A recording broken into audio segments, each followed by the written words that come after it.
आदरणीय श्री मोतीलाल वोरा जी, Shri B.K. Hariprasad, Shri Mukul Wasnik, doctor Charandas Mahant, भाइयों बहनों और नौजवान साथियों, मुझे खुशी है कि आज आप सबके बीच आने का मौका मिला।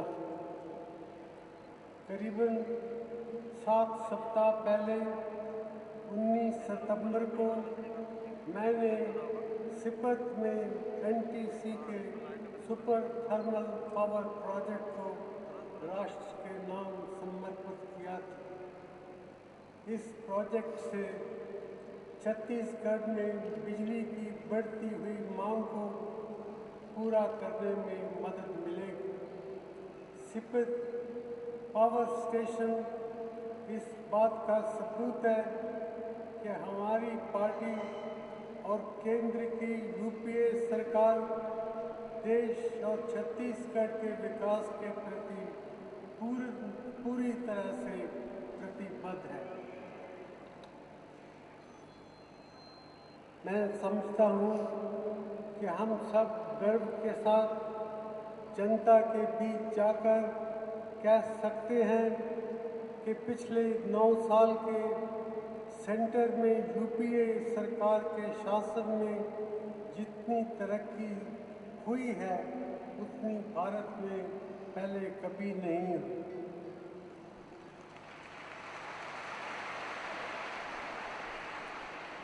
अपनी बात आगे बढ़ाने से पहले मैं उन सभी कांग्रेस नेताओं और कार्यकर्ताओं और सुरक्षा कर्मियों को श्रद्धांजलि देना चाहूँगा जो 25 मई को झीरम घाटी में नक्सली हमले में शहीद हो गए। जैसा मैंने पहले भी कहा है, यह हमारे लोकतंत्र पर सीधा हमला था, लेकिन मैं ये भी जानता हूँ कि इस तरह की घटनाओं से हमारे देश और कांग्रेस पार्टी के मनोबल को कभी कम नहीं किया जा सकता। मुझे पूरा विश्वास है कि हमारे नेताओं और कार्यकर्ताओं ने जो कुर्बानी दी है उससे हम सबको और मेहनत से जनता की सेवा करने की प्रेरणा मिलेगी। झीरम घाटी का नक्सली हमला ये भी दर्शाता है कि बीजेपी की छत्तीसगढ़ की सरकार के कार्यकाल में छत्तीसगढ़ में सुरक्षा व्यवस्था कितनी खराब हो गई है। आम जनता की सुरक्षा सुनिश्चित करना किसी भी सरकार की बुनियादी जिम्मेदारी होती, लेकिन छत्तीसगढ़ की बीजेपी सरकार इस जिम्मेदारी को निभाने में पूरी तरह असफल रही है। राज्य के बहुत से हिस्से नक्सलियों के काबू में हैं और वहाँ सरकार की कोई बात नहीं मानी जाती। इसी वजह से इन हिस्सों में विकास के काम न होने के ही बराबर है। बीजेपी की छत्तीसगढ़ सरकार और भी बहुत से क्षेत्रों में असफल रही है, लेकिन इन असफलताओं का जिक्र मैं कुछ बाद में करना चाहूँगा।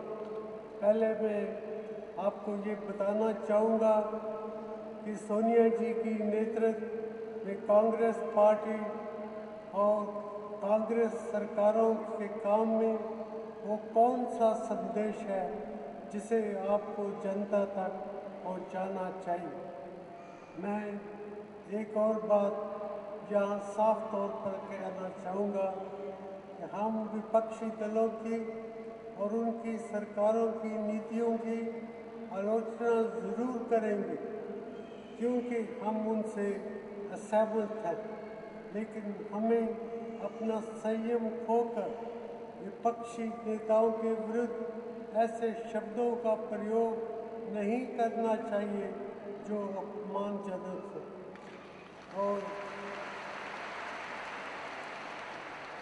और हमारी पार्टी के गरिमा के विरुद्ध हो।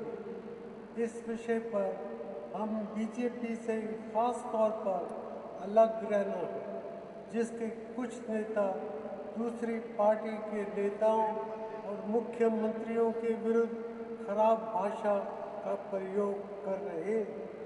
किसी भी राजनीतिक दल का मकसद सत्ता में आना होता है, लेकिन सत्ता के लालच में किसी भी दल को सस्ती राजनीति का रास्ता नहीं इख्तियार करना चाहिए।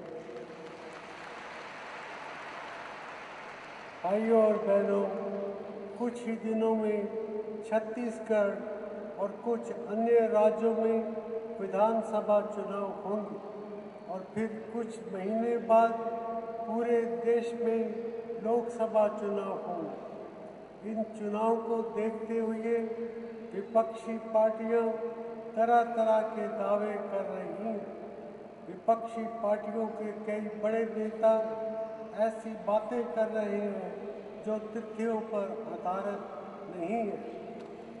एक बीजेपी के लीडर ने कहा कि 25 मई को झीरम घाटी के हमले के बाद छत्तीसगढ़ की सरकार ने कितनी संवेदना के साथ काम किया, लेकिन इस बात का उन्होंने जिक्र नहीं किया कि सुरक्षा में वो कितनी गंभीर कमी थी, जिसकी वजह से कांग्रेस पार्टी के इतने सारे महान नेता और कार्यकर्ता और सुरक्षा कर्मी इतने दर्दनाक तरीके से मारे गए।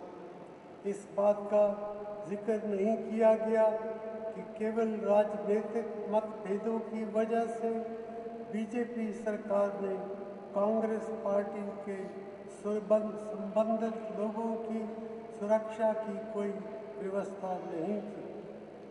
बीजेपी द्वारा छत्तीसगढ़ के पब्लिक डिस्ट्रीब्यूशन सिस्टम की तारीफ की जाती है, लेकिन ये नहीं बताया जाता कि इस पीडीएस को आगे चलाने के लिए पैसा कहाँ से आता है। ये पैसा 90% सेंटर की कांग्रेस सरकार से आता है और कई बार तो बीजेपी के नेता ज़्यादा उत्साहित होकर भारत के इतिहास और भूगोल तक को बदल डालते। कांग्रेस पार्टी के कार्यकर्ताओं के तौर पर हम सब की ये जिम्मेदारी बनती है कि हम सही तस्वीर जनता के सामने रखें और उन्हें गुमराह करने वाले प्रचार के बारे में सचेत करें। मुझे ये विश्वास है कि भारत और छत्तीसगढ़ की जनता ये अच्छी तरह समझ जाएगी कि सिर्फ बड़े मंचों से बड़ी बड़ी बातें बोलने से भारतीय जनता पार्टी सत्ता में आने लायक नहीं बन सकती।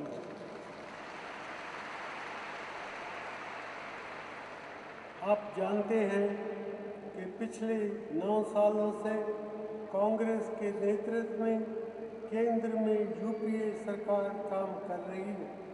कांग्रेस पार्टी की सरकारें बीजेपी की तुलना में कितना बेहतर काम करती है, ये साबित करने के लिए मैं पिछले 9 साल की उपलब्धियों का जिक्र करना चाहूँगा।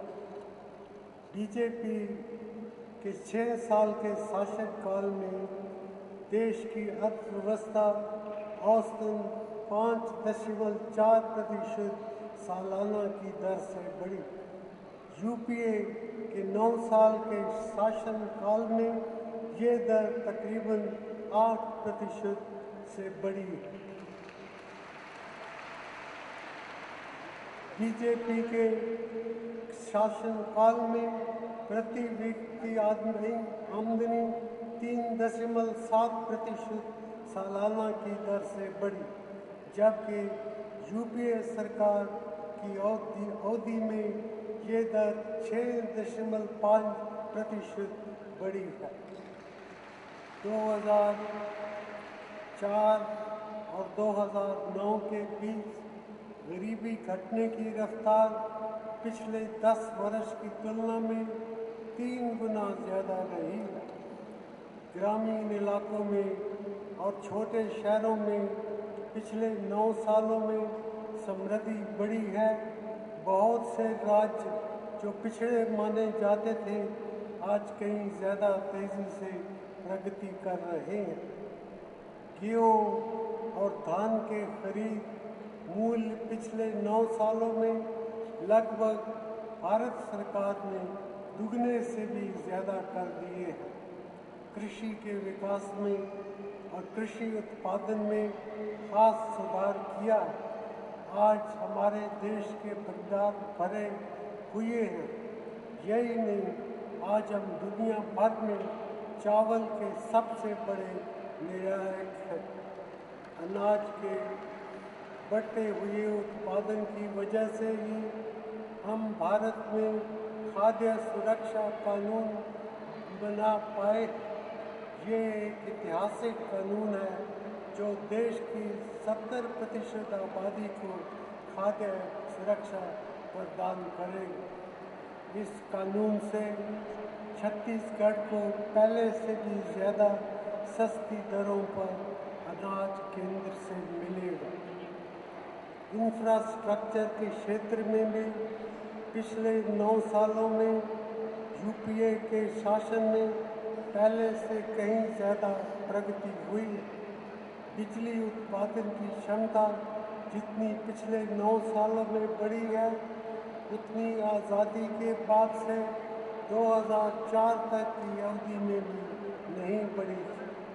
पिछले 9 सालों में हमारे देश में 17,000 किलोमीटर से ज़्यादा लंबाई की सड़कें भारत सरकार ने बनवाई।